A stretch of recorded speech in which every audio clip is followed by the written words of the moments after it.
Ai, eu confesso que eu tô estranhando um pouco, assim, gravar um vídeo numa câmera boa igual essa aqui. Tô gravando com a webcam nova, sabe?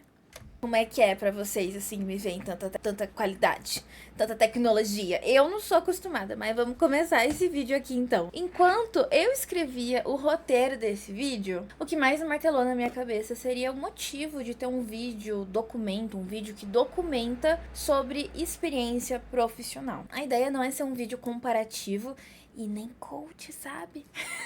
O que eu tô querendo aqui são duas principais coisas. A primeira, quem é que não gosta de saber sobre a vida dos outros? Então, assim, gente, obviamente, fofoquinha, a gente adora saber sobre a vida dos outros. E eu tenho uma saga de vídeos que fala sobre isso, sobre coisas que normalmente as pessoas não contam. Fontes de renda, sobre custo de vida, a minha experiência profissional para sustentar os meus custos de vida. Então, eu acho que é natural a gente ter um vídeo falando sobre experiência profissional aqui. E agora, o segundo ponto, eu quero que você entenda o ritmo da sua vida enquanto vê e sente o ritmo da minha vida. Sabe quando você ouve uma música rápida e aí você pensa, nossa, aqui eu cantaria mais lento, aqui eu faria diferente, aqui... ou aqui eu seria mais rápido. Enfim, é mais ou menos essa ideia. Eu acho que vocês estão entendendo, não quero chover muito no molhado. E pra quem não me conhece, prazer, eu sou a Maris e eu crio alguns vídeos aqui no YouTube. Também sou apresentadora lá na Terabyte. E por isso que a gente aí tem muitos vídeos relacionados à tecnologia, setup, também sobre alguns devaneios e epifanias, assim, sobre a minha vida. Tudo isso a gente traz aqui neste canal. Então seja muito bem-vindo e se você gosta de vídeos assim, já deixa o seu like e se inscreve aqui no canal. Eu vou pegar uma água, peraí. Agora sim, eu tô com o incenso ligado aqui. Aí ele às vezes entra assim, sabe, a fumaça na garganta, é bem doido. Primeiro de tudo que eu gostaria de trazer é... eu não conquistei tudo que eu conquistei sozinha. Aos 23 anos não dá pra falar que eu fiz, sei lá, algo meio self-made. Ninguém aguenta mais, né, gente, esse tipo de discurso. E o meu discurso não é esse, na verdade, é outro. É que sim, eu tive muitos privilégios na vida, estudei em escola particular, tudo mais, filhinha de papai, etc, etc, etc. Tendo noção disso, a gente consegue entender o seu ritmo e entender também o meu ritmo. Não fui feita sozinha, preciso do outro pra existir aqui. Beleza? Sabendo disso, vamos pro próximo tópico.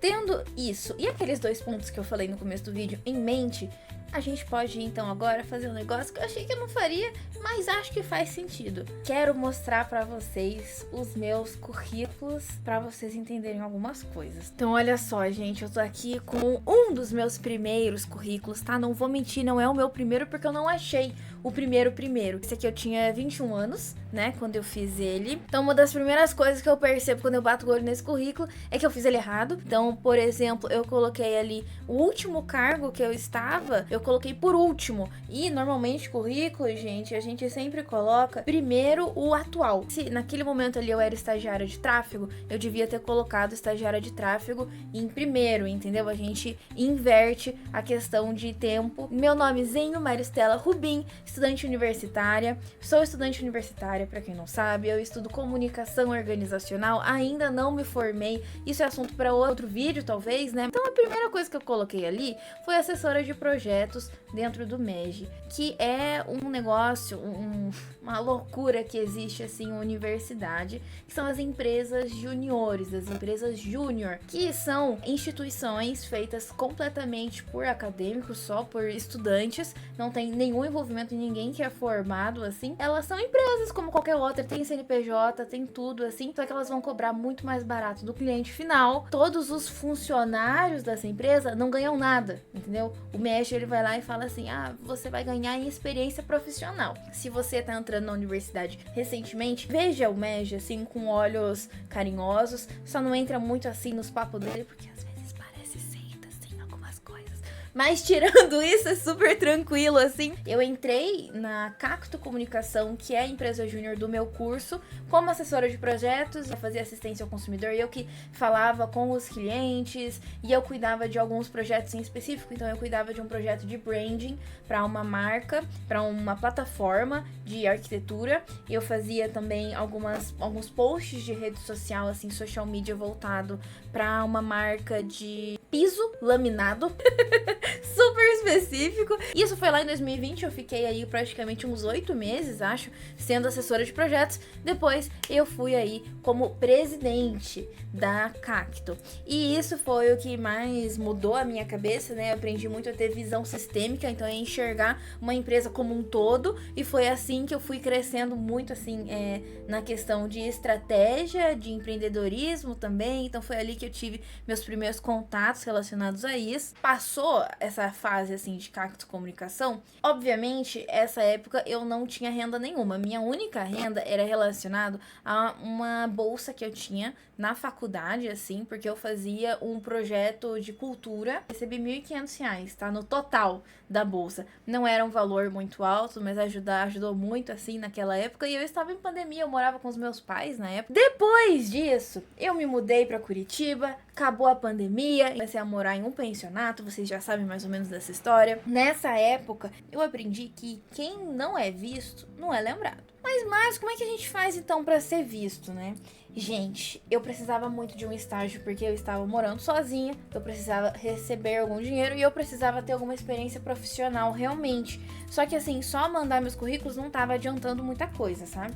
Aí o que eu fiz? Eu fazia uma matéria com o pessoal de administração, assim. Eu tinha uma professora, assim, que ela reclamava, às vezes, da estagiária dela. Aí eu cheguei, assim, na professora e falei: nossa, eu queria tanto um estágio. Eu queria tanto estágio. Caramba, professora, eu queria tanto estágio. Fui insistindo assim nela, até que chegou um momento que ela falou: tá bom, Maris, manda o seu currículo pra mim e aí a gente vê se você pode trabalhar lá comigo ou não, né? Mandei meu currículo, demorou uns 2 meses pra ela ver meu currículo, assim. Quando ela viu, ela olhou e falou: ai, tudo bem, né? Ai, presidente da Cacto, pipipi, papapá, vamos trabalhar comigo. E aí eu comecei a trabalhar ali como estagiária, gente, dentro da própria universidade, tá? Então, eu fazia ali muita coisa. Era basicamente voltado à comunicação entre os professores, assim. O estagiário não recebe salário. O estagiário sempre vai receber bolsa salário, entende? Ela não é só o salário, porque você não vai ter um vínculo empregatício. Esse foi meu primeiro estágio, fiquei pouco tempo, fiquei uns 5 meses, né? Nossa, se eu fosse a professora, eu ia ficar bem brava, assim, comigo. Poxa, a menina insistiu tanto aqui querendo trabalhar, quando ela consegue o emprego, ela vai lá e sai, porque eu fiquei pouco tempo, né? Fiquei 5 meses. Eu consegui, uma amiga minha trabalhava em uma agência, e aí ela falou: Mari, está com uma vaga aqui na minha agência. Você quer que eu te indique? Gente, novamente, quem não é visto não é lembrado. Falei pra ela: por favor, me indique no seu trabalho. Mandei meu currículo. E aí, na primeira reunião, assim, que eu tive, já na primeira entrevista, já passei, assim, era uma entrevista em grupo. Não responda, gente, para um entrevistador no RH: ai, mas o que você quer fazer de futuro? Ai, eu não sei, porque eu já comecei tantas faculdades assim, eu acho que dessa vez eu escolhi a minha faculdade certa e eu vou continuar aqui. Para um estágio, gente, é muito importante que você tenha estabilidade no seu curso, tá? Beijo, vamos para a próxima dica. E aí, a minha experiência que eu tive aí nessa agência, eu era estagiária de tráfego / estagiária de comunicação. Eu cuidava, gente, é uma experiência que eu tenho guardada aqui no meu coração com muito carinho, porque eu fiquei 2 anos trabalhando nessa agência, mas, como eu posso dizer, eu não aprendi tanta coisa assim. Porque o que eu aprendi lá foi relacionado ao fluxo de trabalho, só que não existe mais esse cargo, assim. As agências, normalmente, elas estão tirando esse cargo, porque hoje em dia a gente vai ter aí diversas plataformas de fluxo de trabalho. Quem faz tráfego em agência é diferente de tráfego pago e tráfego orgânico. A gente tá falando aqui de tráfego de trabalho, então é quem organiza as demandas dos funcionários. Eu basicamente organizava as demandas das pessoas de acordo com a minha visão dos briefings. O que é briefing dentro dessa questão publicitária?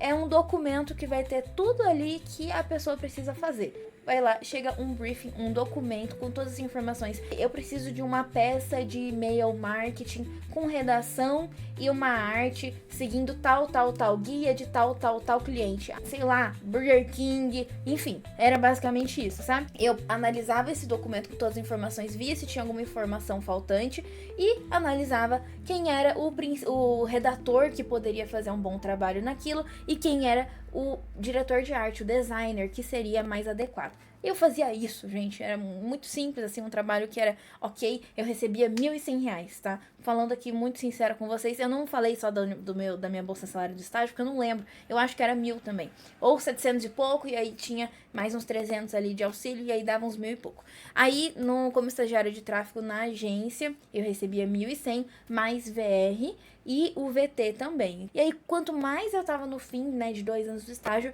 mais eu tava atrás de emprego, porque eu já tava morando sozinha, não morava mais no pensionato, eu precisava receber mais, porque 1.000 e poucos não tava sendo suficiente, obviamente, assim. E aí eu precisava, e não conseguia achar em lugar nenhum. E agora que vocês já sabem, basicamente, como é que foi toda essa minha questão de estágio, eu imagino que a pergunta de vocês seja: mas Maris, como é que você entrou na Terabyte? Gente, contando rapidamente isso, como aconteceu essa virada de chave na minha vida relacionado ao trabalho. Então, antes eu era estagiária, fiz ali 2 anos de curso, consegui uma vaga por indicação, consegui fazer entrevista na Terabyte por indicação de um colega meu. Ele me chamou para fazer essa entrevista e era para uma vaga relacionada a social media, a criar conteúdo para Twitter e manejar Twitter. Não era a minha área, não tinha nada a ver com o que eu estudava, não tinha nada a ver com o que eu queria para a minha carreira, mas eu queria muito trabalhar na área de tecnologia. Olhei pro meu amigo e falei: top, vou fazer essa entrevista. Fiz a entrevista, não fui bem. Se eu for analisar, assim, essa entrevista que eu fiz, eu não considero que eu fui muito bem, sabe? Por quê? Porque, gente, eu não batia com a vaga, sabe? Não era o que eu estudava, não era o que eu tava aprendendo. Mas mesmo assim, eu fui lá e fiz aquela entrevista. A empresa, né, a entrevistadora, o próprio meu colega, que ele também participou da entrevista, eles sabiam disso. Eu não tinha muito a ver com a vaga. E aí, o que eles fizeram, gente? Também tinha outra vaga aberta na equipe de marketing, coincidentemente, e me puxaram pra essa vaga que realmente era relacionada ao que eu estudo e ao que eu faço, que tem tudo a ver, assim, com o meu currículo, que é aquele currículo ruim que vocês estavam vendo, tá? Com isso, aí sim, eu entrei aí nesse mercado. Mas, afinal de contas, o que será que eles viram no meu currículo? O que tinha a ver? Aonde é que tinha? Uma das coisas mais importantes, assim, que eu foco é em projeto. E eles estavam precisando de uma pessoa que sabia analisar dados, principalmente, e sabia cuidar de projetos, assim, no geral, sabe? Aquela pessoa que é adaptativa. Eu sou uma pessoa adaptativa, assim, em quase tudo. Eu consigo me adaptar a diversos modos de trabalho. Foi nisso, gente. E eu acho que isso é uma das melhores formas, assim, de você trabalhar. É muito bom, às vezes, né, dependendo da empresa que você quer trabalhar, você ser uma pessoa generalista e não apenas uma pessoa especializada. Então, assim, eu sou uma pessoa que tem especialidades em certos skills, né?